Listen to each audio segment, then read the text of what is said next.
नमस्कार साथियों। आशा करता हूँ आप सभी सपरिवार सकुशल होंगे।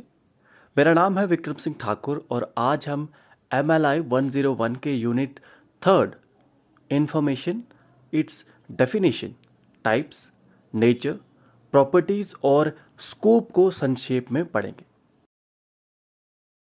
इससे पहले हम आगे बढ़ें, अगर आपने हमारे चैनल को सब्सक्राइब नहीं किया है तो जल्दी से कर दीजिए, जिससे आपको आने वाली सभी वीडियोस की नोटिफिकेशन मिल सके। तो देखिए, पहले के 2 यूनिट्स में आपको इंफॉर्मेशंस के बारे में थोड़ा बहुत पता लग गया होगा। इस यूनिट में हम इंफॉर्मेशन को नॉलेज स्पेक्ट्रम का एक पार्ट मानते हैं। अब ये नॉलेज स्पेक्ट्रम क्या है, तो नॉलेज स्पेक्ट्रम को हम आगे समझेंगे। आपको बता दूं कि इंफॉर्मेशन की कोई भी एक डेफिनेशन ऐसी नहीं है जिसे सबने एक्सेप्ट किया है। इस पर अभी सहमति नहीं बन पाई है, ना ही कोई इसका ऐसा कैरेक्टरिस्टिक्स है जिस पर सबकी सहमति बनी हो। अब ऐसा इसीलिए है क्योंकि इंफॉर्मेशन की डेफिनेशन, ग्रुपिंग या क्लासिफिकेशन पूर्ण रूप से इंफॉर्मेशन ट्रांसफर प्रोसेस पर निर्भर करता है, जिसमें सोर्स, मीडिया, चैनल, रेसिपेंट्स और उसकी जितनी ज़रूरत है इस पर निर्भर करता है, क्योंकि इंफॉर्मेशन इन सबसे लिंक होता है। अब ये नॉलेज स्पेक्ट्रम क्या है, चलिए इसे थोड़ा समझने का प्रयास करते हैं। देखिए, नॉलेज स्पेक्ट्रम में डाटा, इंफॉर्मेशन, नॉलेज और विस्डम को ऐसे देखा जाता है जैसे डाटा से जब हम इंफॉर्मेशन तक पहुंचते हैं और इंफॉर्मेशन से नॉलेज तक पहुंचते हैं और नॉलेज से विजडम तक पहुंचते हैं, तो इनमें जो बदलाव आता है, यानी डाटा कब इंफॉर्मेशन बन जाए और इंफॉर्मेशन कब नॉलेज बन जाए और नॉलेज कब विजडम बन जाए, इसका पता नहीं चलता, इस अंतर का पता नहीं चलता। और उसी चीज़ को, इन चारों का जो एक साथ जो कंटिन्यूटी बनती है, उसको नॉलेज स्पेक्ट्रम कहते हैं। Discipline centred around information. अब हम देखेंगे कि कौन कौन से ऐसे शिक्षण के क्षेत्र हैं जो इंफॉर्मेशन को अपने शिक्षण का केंद्र मानते हैं। Discipline centred around information.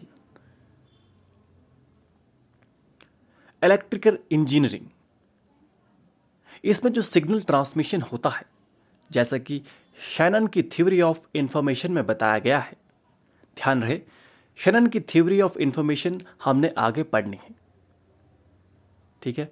तो इलेक्ट्रिकल इंजीनियरिंग में इंफॉर्मेशन सेंटर्ड है उसके, इलेक्ट्रिकल इंजीनियरिंग के। फिर कंप्यूटर टेक्नोलॉजी में भी इंफॉर्मेशन एक अहम भूमिका निभाता है।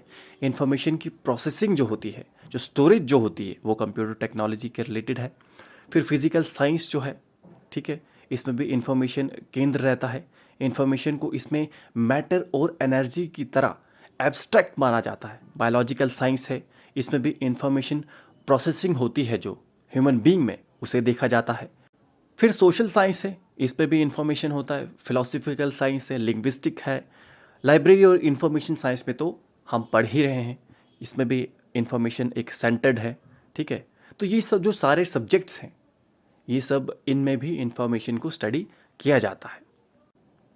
अब इससे पहले कि हम इंफॉर्मेशन की परिभाषाओं और अवधारणा पर विचार करें, आइए हम संक्षेप में शैनन वीवर के सूचना सिद्धांत को समझते हैं, क्योंकि ये एक स्रोत मॉडल रहा है जिसने लाइब्रेरी और इंफॉर्मेशन साइंस में बहुतेरे अध्ययनों को प्रेरित किया है।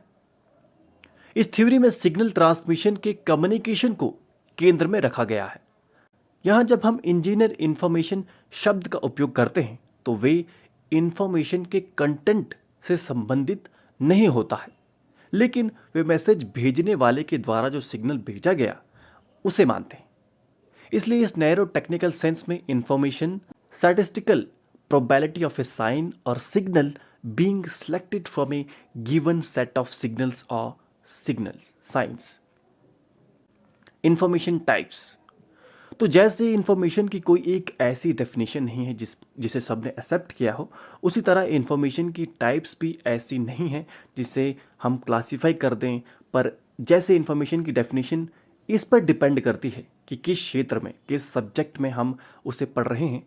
उसी तरह इन्फॉर्मेशन की टाइप्स के संबंध में भी अलग अलग सब्जेक्ट्स में अलग अलग क्लासिफिकेशन मिलती है। जैसे हमने ऊपर पढ़ा कि बहुत सारे ऐसे सब्जेक्ट्स हैं जहाँ पर इन्फॉर्मेशन केंद्र रहा है, ठीक है, उस सब्जेक्ट का। तो उसी तरह हर एक सब्जेक्ट में, इलेक्ट्रिकल इंजीनियरिंग में, लाइब्रेरी साइंस में, सोशल साइंस में, हर एक सब्जेक्ट में उसकी अलग टाइप्स है, क्लासिफिकेशन है, ठीक है। तो अब हम कुछ अलग शैनन वीवर की जो क्लासिफिकेशन है, जो उनका मॉडल है, उसको ध्यान में रखकर आपके समक्ष जो क्लासिफिकेशन है वो बताएंगे, टाइप्स बताएंगे आपको इन्फॉर्मेशन की। तो सबसे पहले जो टाइप आता है, जिस चीज़ को ध्यान में रखकर हम क्लासिफिकेशन करते हैं, टाइप्स बताते हैं, वो है सोर्स को ध्यान में रखकर, ठीक है। सोर्स में कितने टाइप्स आते हैं? सोर्स में भी 3 टाइप्स आते हैं। सबसे पहला है सिग्नल, जिसमें मैसेज, साइंस, सिग्नल, वर्ड्स या फिर नंबर की फॉर्म में वो होते हैं, ठीक है। सोर्स मतलब जहाँ से चीज़ निकल के आ रही है। दूसरा क्या होता है? टेक्स्ट मैटर, जब हम लार्ज अमाउंट ऑफ मैसेज भेजें, जैसे फोटोग्राफ या पिक्चर्स या ग्राफ्स, ये सब क्या आते हैं? सोर्स के अंदर आते हैं।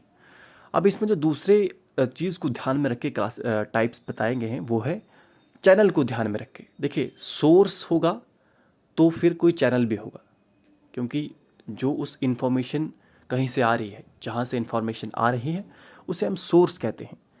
जो चीज़ उस इंफॉर्मेशन को ले जा रही है, ठीक है, किसी चीज़ में तो जाएगी भी वो एक जगह से दूसरी जगह, तो उसको कहते हैं चैनल। तो चैनल को ध्यान में रखकर इंफॉर्मेशन की 3 टाइप्स हैं। पहला है लिटरेचर। लिटरेचर को भी फिर आगे 3 भागों में बांटा हुआ है, प्राइमरी, सेकेंडरी और टेरिटरी। प्राइमरी लिटरेचर में research paper, journals, articles, conference papers, proceedings, ये सब वगैरह वगैरह चीज़ें आती हैं।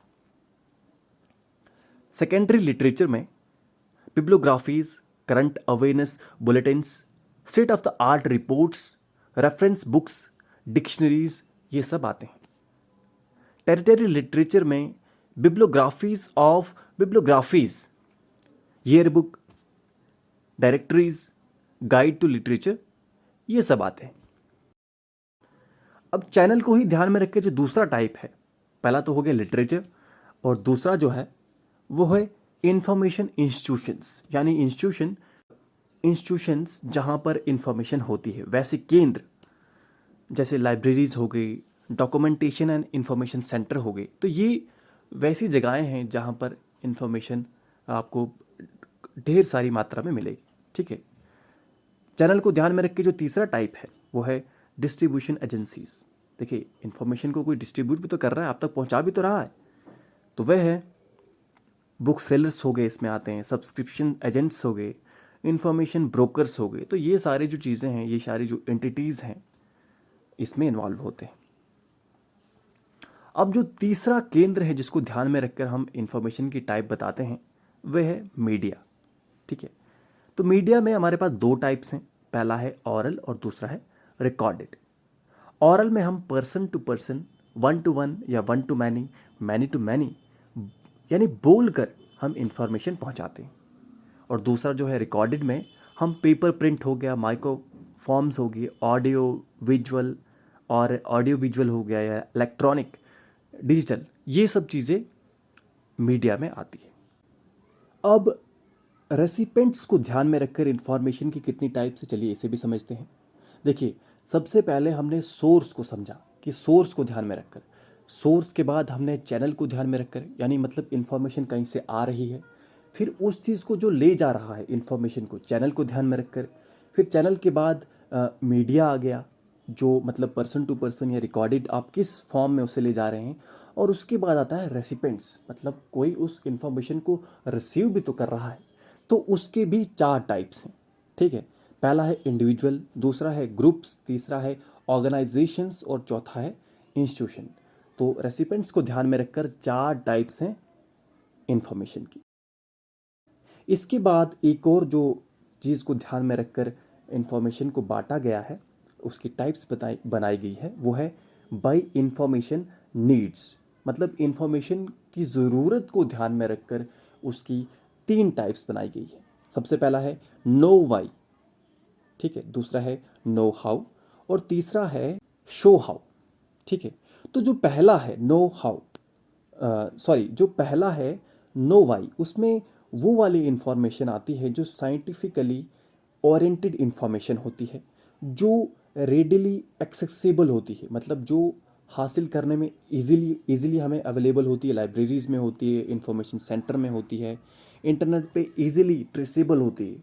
वो वाली इंफॉर्मेशन जो हमें बिल्कुल इजीली मिल जाती है, उससे उस टाइप की इंफॉर्मेशन को कहते हैं नो वाई इंफॉर्मेशन। दूसरा है नो हाउ इंफॉर्मेशन। तो ये जो इंफॉर्मेशन है थोड़ी टेक्निकल होती है, और इस इस टाइप की इंफॉर्मेशन को हासिल करना थोड़ा ज़्यादा मुश्किल होता है as compare to know why information. तो जो तीसरी टाइप की इंफॉर्मेशन है इंफॉर्मेशन नीड में, वो है शो हाउ इंफॉर्मेशन। इसमें कौन कौन सी चीज़ें आती हैं, जैसे ऑपरेशन स्किल्स हो गए, मेंटेनेंस एंड कंट्रोल कैपेबिलिटीज़ हो गई, seldom recorded in communicable form, ठीक है। तो ये जो चीज़ें हैं ये बहुत ही रेयर होते हैं, इनका मिलना काफ़ी मुश्किल है।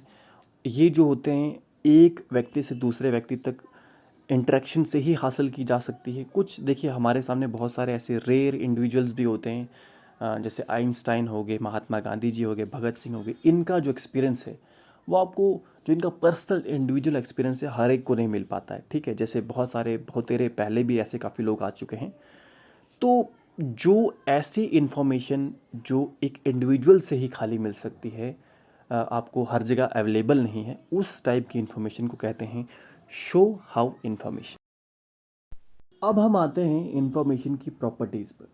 तो देखिए इंफॉर्मेशन की प्रॉपर्टीज़ को भी तीन हिस्सों में बांटा हुआ है। सबसे पहला है इंफॉर्मेशन इन जनरल, दूसरा है साइंटिफिक एंड टेक्निकल इंफॉर्मेशन, और तीसरा है information pertaining in technology and economics. तो चलिए पहले पैर आते हैं इंफॉर्मेशन इन जनरल। तो जनरल जो प्रॉपर्टीज़ है इंफॉर्मेशन की वो क्या क्या है मैं आपको बताता हूँ।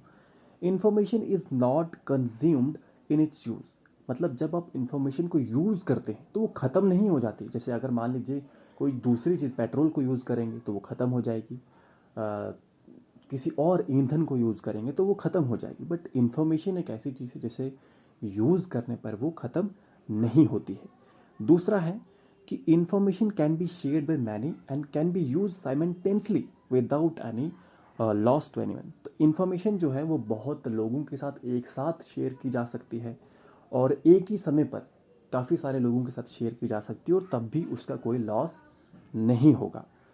ये information is the most democratic resource. देखिए एक डेमोक्रेटिक रिसोर्स है, इसमें सबको, सब जो जिसकी जितनी क्षमता है वो उतनी इंफॉर्मेशन हासिल कर सकता है। एक और बात जो है वो है knowledge is dynamic. Knowledge dynamic है, एवर ग्रोइंग है, और लगातार चेंज होते रहता है। इस पर कोई भी आप अंतिम शब्द नहीं कह सकते कि बस यही है जो मैंने कह दिया।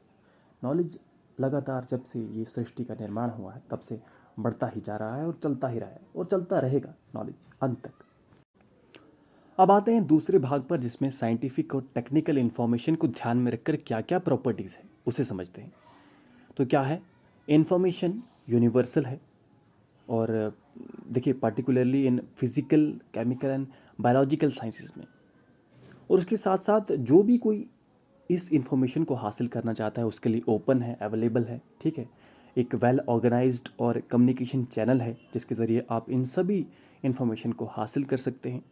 एक रिव्यू का भी सिस्टम है साइंटिफिक और टेक्निकल इंफॉर्मेशन में, ठीक है। आप चेक कर सकते हैं, और एक पीर ग्रुप है जो बार बार उस इंफॉर्मेशन की क्वालिटी को चेक करता रहता है, जिससे एक हेल्थी कंपटीशन भी बना रहता है पीर ग्रुप की जो रिव्यू करते हैं, ठीक है। और उसके साथ साथ जो लगातार रैपिड ग्रोथ हो रही है साइंटिफिक पब्लिकेशंस की, ये भी एक कंसर्न बना हुआ है। टेक्नोलॉजिकल एंड इकोनॉमिक इन्फॉर्मेशन, इस चीज़ को ध्यान में रखकर क्या क्या प्रॉपर्टीज़, देखिए बहुत ज़्यादा कम्पिटिटिव है, ठीक है, क्योंकि इसमें बिजनेस इंटरेस्ट जुड़े हुए हैं। तो ये वाली इन्फॉर्मेशन जो है ये इतनी इजीली अवेलेबल नहीं है, क्योंकि जब इसमें प्रॉफिट जुड़ा हुआ है तो ऑफ कोर्स आप समझ सकते हैं कि राष्ट्रों के हितों, टेक्नोलॉजी कोई एक देश दूसरे देश को नहीं देता, तो इसीलिए ये सिक्रेटिव भी है, ठीक है, क्योंकि इसमें कंपटीशन है, सिक्योरिटी है, काफ़ी सारी चीज़ें जुड़ी हुई हैं। तो ये हैं कुछ प्रॉपर्टीज़ ठीक है। तो अब हम आते हैं बैरियर्स ऑफ इंफॉर्मेशन पर।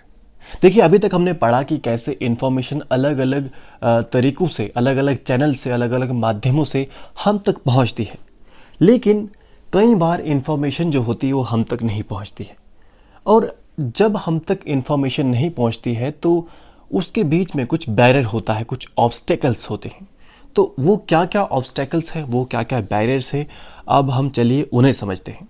तो देखिए, बहुत सारे बैरियर्स हैं, बहुत सारे ऑब्स्टेकल्स हैं जो इन्फॉर्मेशन के फ्री फ्लो को और इन्फॉर्मेशन की यूज़ को या उसके नॉलेज को रोक देती है। तो इनमें ढेर सारे कारण हैं, उन्हें हम बारी बारी समझते हैं। सबसे पहला जो कारण है वो है लैंग्वेज का कारण, यानी भाषा का कारण। देखिए, भाषा जो है, विश्व भर में अनेकों भाषाएं हैं। भारत के लिए तो कहा जाता है लाखों भाषाएं हैं, ठीक है, बोलियां हैं, भाषाएं हैं। भारत में तो ऐसा कहा जाता है कि हर 5-10 किलोमीटर के बाद एक बोली आ जाती है, एक भाषा आ जाती है। तो ऐसे में जब हर एक व्यक्ति को एक ऐसी भाषा नहीं आती है तो वो कैसे उस इंफॉर्मेशन तक पहुंच सकेगा, ठीक है। जैसे मुझे हिंदी आती है और आपको तमिल आती है, और अब इंफॉर्मेशन का जो सोर्स है वो, या इंफॉर्मेशन जो है वो तमिल भाषा में, तो हिंदी भाषी कैसे समझेगा, या अगर हिंदी भाषा में तो तमिल भाषी कैसे समझेगा। तो ये जो चीज़ है, लैंग्वेज के कारण भी हम इंफॉर्मेशन का जो फ्री फ्लो है वो रुक जाता है। फिर कभी कभार ऐसा होता है कि जो इंफॉर्मेशन है वो आप ही की लैंग्वेज में है, पर वो इस तरह से लिखा गया है, ऐसे बड़े बड़े शब्दों को, एक शब्दों का जाल बनाया गया है जिसमें आप उसको नहीं समझ पा रहे हैं। ऐसे बड़े बड़े शब्द अजीब तरह से लिखा हुआ है, तो तब भी आप उसको नहीं समझ पा रहे हैं। जैरगॉन कहा जाता है इसको। फिर एक और जो चीज़ है लैंग्वेज के अंदर आती है वो है प्रेजेंटेशन। आपका जो लेवल, प्रेजेंटेशन का लेवल कैसा है, उसका स्टाइल कैसा है, उसकी फॉर्म कैसी है, तो ये भी डिपेंड करता है कि आखिर आप कैसे समझ पाएंगे। अगर उसकी प्रेजेंटेशन बिल्कुल लो लेवल की है तो आप नहीं समझ पाएंगे। तो प्रेजेंटेशन भी बहुत डिपेंड करती है कि इंफॉर्मेशन के फ्री फ्लो को, ऑब्स्टिकल्स को पार करने के लिए। दूसरा जो बिंदु है जो बैरियर्स ऑफ इंफॉर्मेशन में यानी आता है और फ्री फ्लो को जो रोकता है इंफॉर्मेशन की, उसका नाम है problems of cultural and social differentiation, ठीक है। तो इसमें क्या क्या आता है, कम्युनिकेशन, मीडिया, सोशो इकोनॉमिक। तो देखिए, मल्टीप्लिसिटी ऑफ सोर्सेस है, ठीक है, स्कैटर्ड नॉलेज है। तो इस कारण से भी क्या होता है कि हम उसे नहीं समझ सकते हैं, हमारे तक फ्री फ्लो ऑफ जो इन्फॉर्मेशन है वो नहीं पहुंच पाती है। और जो परसेप्शन बनाती है मीडिया, ठीक है, रियलिटी से हमें दूर ले जाती है। मिसअंडरस्टैंडिंग जो मीडिया क्रिएट करती है इंफॉर्मेशन को लेकर, उससे भी हम तक सही इंफॉर्मेशन नहीं पहुंच पाती है, ठीक है। और सोशो इकोनॉमिक कारण भी है, अलग अलग कल्चर है लोगों के। फिर level of development of countries, कौन सी कंट्री कितनी डेवलप है, वहाँ इंफॉर्मेशन उतनी ही आसानी से पहुँचेगी। जितनी ज़्यादा हम डेवलप होंगे उतनी ज़्यादा इंफॉर्मेशन होगी। अब जितना हम डेवलपमेंट में लैग करेंगे तो उतना हम इंफॉर्मेशन के क्षेत्र में भी पीछे रहेंगे। तीसरा बिंदु जो है बैरियर ऑफ इंफॉर्मेशन में, वो है problem of volume, miss information and delays, ठीक है। तो क्या होता है कि अगर बहुत ज़्यादा पॉपुलेशन है तो वहाँ पर हमारे पास प्राइमरी पेपर्स की कमी होगी, ठीक है। और उसके साथ साथ प्रोपोगेंडा भी होता है वहाँ पे, जिसको पोल्यूशन के अंदर रखा गया है, एरर्स होते हैं। फिर डिलेज इन हैंडलिंग भी होता है, ठीक है, पब्लिकेशन हो गया, ये सब चीज़ें जब ट्रांसलेशन में, प्रोसेसिंग में, सर्चिंग में, एक्सेसिंग में, डॉक्यूमेंट डिलीवरी में, फीडबैक में जब देरी लगती है तो तब भी क्या होता है, इंफॉर्मेशन का फ्री फ्लो नहीं हो पा रहा होता है। इसके बाद जो एक और कारण है वो है इकोनॉमिक, पॉलिटिकल, लीगल बैरियर्स, ठीक है। इकोनॉमिक कारण में क्या आता है कि इंफॉर्मेशन हर जगह फ्री नहीं होगी, ठीक है। कहीं जगह उसके कास्ट है, कहीं ज़्यादा, बहुत ज़्यादा महंगी इंफॉर्मेशन है। फिर ठीक है, पॉलिटिकल कारण में क्या आता है कि इंस्टेबिलिटी है, ठीक है, स्थिति सामान्य नहीं है, जंगी हालात हैं, ठीक है, युद्ध के हालात हैं। और फिर रेगुलेटरीज नहीं है, ठीक है, फॉरेन एक्सचेंज है, कस्टम्स है, का जो ये बॉडीज़ हैं कई बार ये भी इंफॉर्मेशन को रोक लेती हैं, ठीक है। तो ये जो सब चीज़ें हैं ये बैरियर ऑफ इंफॉर्मेशन के अंदर आती हैं। तो अब जो इस यूनिट का हमारा आखिरी टॉपिक है, इस यूनिट में जो हमारा आखिरी जो भाग है वो है इंफॉर्मेशन स्टडीज़ और स्कोप। ठीक है, तो इसमें हमारे पास रंगनाथन की 5 लॉज और इंफॉर्मेशन स्टडीज़ और उसके साथ साथ ऑब्जर्वेशन ऑफ बीसी विक्री दी हुई है इंफॉर्मेशन स्टडीज़ पर।